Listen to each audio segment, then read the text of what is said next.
A bustling city park in the morning. Sunlight filters through tall trees. Piper the bird is having a very busy morning. She preens a feather frantically. A leaf falls. She startles. What was that? Oh, leaf. Just a leaf.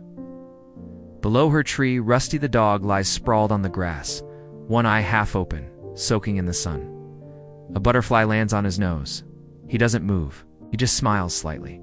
A leaf lands on his head. Piper watches him from above, utterly baffled. How does he do that? The sky could collapse, and he'd just lie there. Rusty yawns, a huge, slow, peaceful yawn. Piper flinches at the sound. Later, Piper has descended to the ground to peck at crumbs near a bench. She is a bundle of twitches. Shadow falls over her. She freezes. Oh no, no. It's Rusty. He is ambled over, his tail wagging slowly. He lowers his giant head toward her. Piper squeezes her eyes shut, preparing for the worst. Rusty sniffs her gently. His nose is warm. Then, he simply lies down next to her with a contented thump. Piper opens one eye, then the other. Piper, trembling, asks, "Are you saving me for later? Is this a fattening up situation?" Rusty replies, "You're very small." Piper retorts, "I'm aware." Every shadow is a reminder, Rusty says. I like small things. There, not heavy. He rests his head on his paws and closes his eyes. Piper asks, "That's it? You're just napping?" Next to a potential meal. Rusty opens one eye. "You're not a meal. You're a bird. Birds sing. Do you sing?" Piper replies, I used to, before the worrying took over." Rusty says, "Oh, that's sad. I like songs." He closes his eye and goes back to napping. Piper, for the first time all day, stands perfectly still, not from fear. Montage. Piper's drinking from a puddle. Rusty ambles over to drink too. They drink side by side. Rusty is lying in the sun. Piper lands cautiously on his back. He doesn't move. She sits there. A child runs toward them, screaming with joy. Piper panics and flies to a branch. The child hugs Rusty. The child leaves. Piper returns to Rusty's back. Da-da-da-da. Piper is perched on Rusty's head. She is relaxed. Piper quietly says, "This is weird.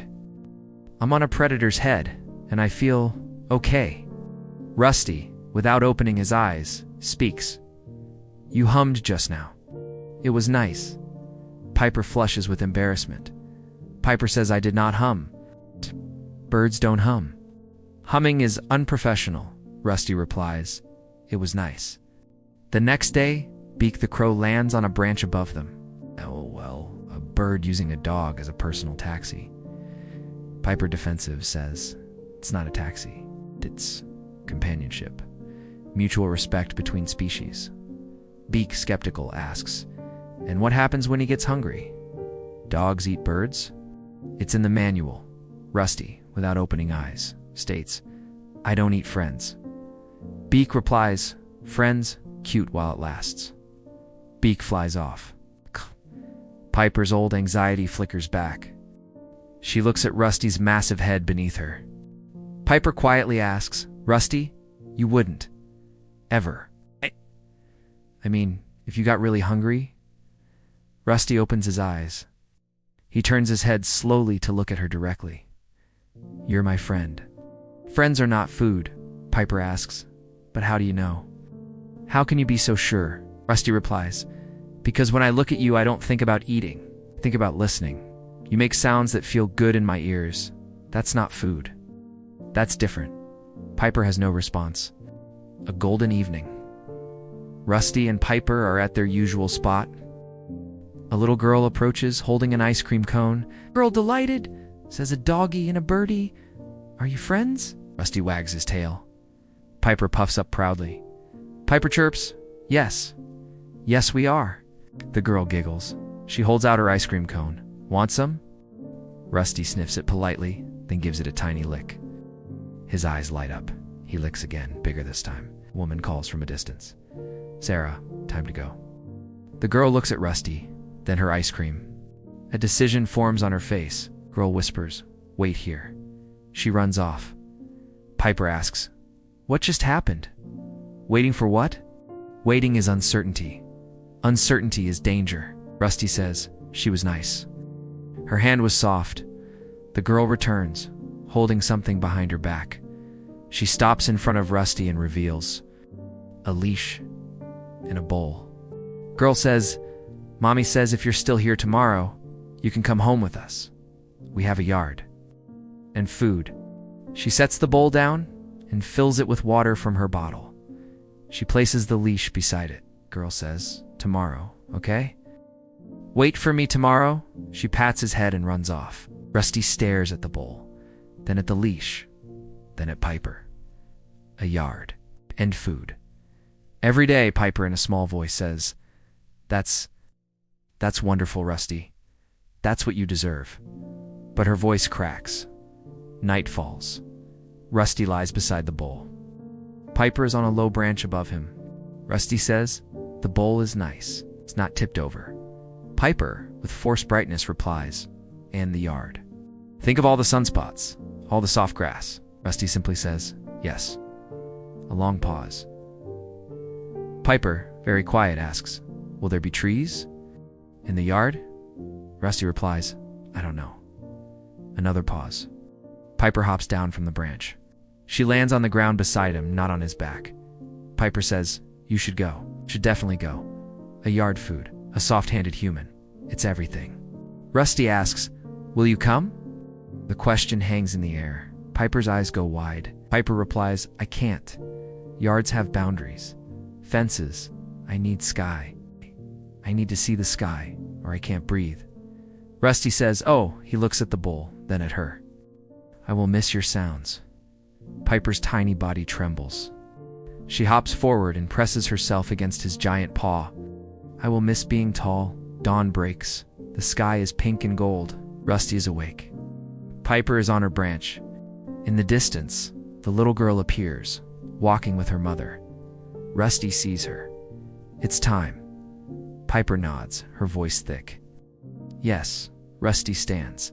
He picks up the leash in his mouth. He takes one step toward the girl, then stops. He turns back. He walks to the tree. He rears up on his hind legs, placing his front paws on the trunk.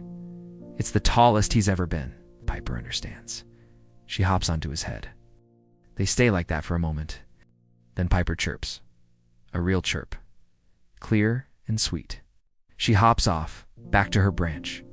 Rusty drops to all fours. He looks at her one last time. He sang. Piper, smiling, replies, I did. Rusty turns and walks toward the girl, who squeals with joy as he approaches. She clips on the leash. They walk away together. Piper watches from her branch. She doesn't move for a long time. 1 year later, the same park. Morning. Piper is on her usual branch. She looks calmer, older. A shape appears on the path. A large, shaggy, reddish shape. With one floppy ear, Piper freezes. Rusty ambles into view. He is cleaner, healthier. He wears a collar. Then he is pulling gently on a leash. He stops under the tree. He looks up. Piper looks down. Neither moves for a long moment. Then Rusty sits. He lies down on the grass right there under her tree with a contented thump. The girl, confused but patient, sits down beside him.